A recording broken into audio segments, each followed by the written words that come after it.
दोस्तों, मैं आप लोग के बीच में ठीक है टीआरएल ज्ञान अड्डा चैनल में आपका हार्दिक स्वागत करता हूं।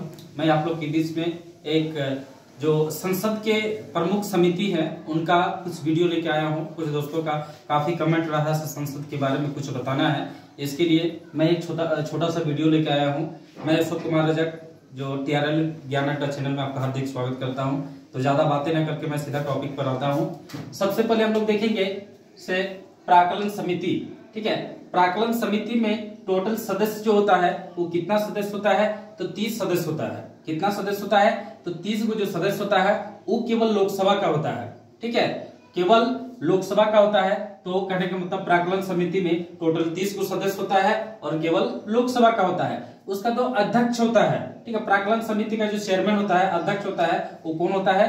तो लोकसभा का अध्यक्ष होता है। जो स्पीकर होता है वही उसका अध्यक्ष होता है। प्राक्कलन समिति का जो कार्यकाल है, कितना कार्यकाल तक चलता है? तो 1 वर्ष तक इसका कार्यकाल चलता है और 30 अप्रैल, ठीक है, 30 अप्रैल को कार्यकाल समाप्त हो जाता है। जो नए सदस्य आते हैं वो 30 अप्रैल के बाद 1 तारीख के बाद 1 मई को उन लोग का कार्यकाल स्टार्ट हो जाता है। नोट में बहुत वीवीआई है। सबसे बड़ा संसदीय समिति जो है वो कौन है तुम्हारा? तो सबसे बड़ा संसदीय समिति जो है वो है तुम्हारा प्राक्कलन समिति।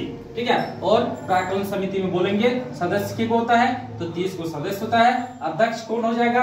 तो लोकसभा का अध्यक्ष हो जाएगा। कार्यकाल 1 वर्ष का। सबसे बड़ा संसदीय समिति तो प्राक्कलन समिति को। यहाँ प्राक्कलन समिति को इतने ही पॉइंट हम लोग को पढ़ना है। ठीक है, उसके बाद आ जाते हैं हम लोग लोक लेखा समिति। बहुत इंपॉर्टेंट है।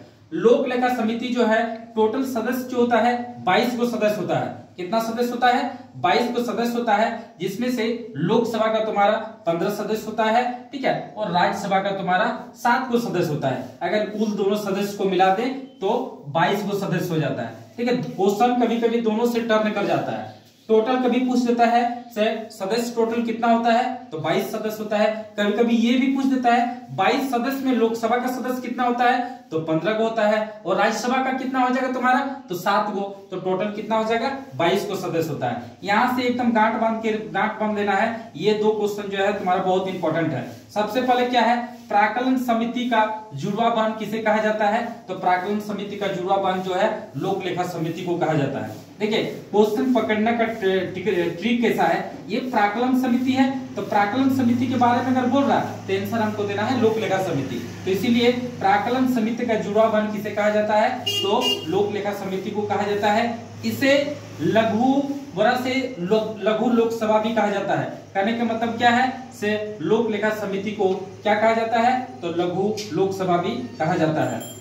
उसके बाद जाते हैं सरकारी उपकरण समिति। बहुत इंपॉर्टेंट है। सरकारी उपकरण समिति में अगर देखेंगे टोटल सदस्य कितना होता है? तो 22 सदस्य होता है। जैसे लोक लेखा समिति में सदस्य कितना होता है? 22 सदस्य होता है। सेम वही चीज है तुम्हारा यहाँ। तो लोकसभा के लिए कितना सदस्य हो जाएगा तुम्हारा? तो लोकसभा के लिए तुम्हारा हो जाएगा 15 सदस्य हो जाएगा। और राज्यसभा के लिए तुम्हारा कितना सदस्य हो जाएगा? 7 को सदस्य। टोटल बोलेंगे तो कितना समिति हो जाएगा? 22 का सदस्य हो जाएगा। ये तुम्हारा कृष्ण मेनन के संस्तुति पर 1963 में लाया गया था। ठीक है, कहने का मतलब क्या है? सरकारी उपकरण समिति को लाया कब गया था? 1963 में लाया गया था। मनोनीत जो करता है उसमें सदस्य जो होता है टोटल 22 सदस्य होता है, जिसमें से तुम्हारा मनोनीत जो करता है वो लोकसभा अध्यक्ष के द्वारा किया जाता है। तो दोस्तों, मेरा वीडियो कैसा लगा आप लोग कमेंट कीजिए और लाइक कीजिए। मैं आप लोग के बीच से फिर से एक छोटा सा टॉपिक लेके आऊंगा। तब तक के लिए जय हिंद, जोहार झारखंड।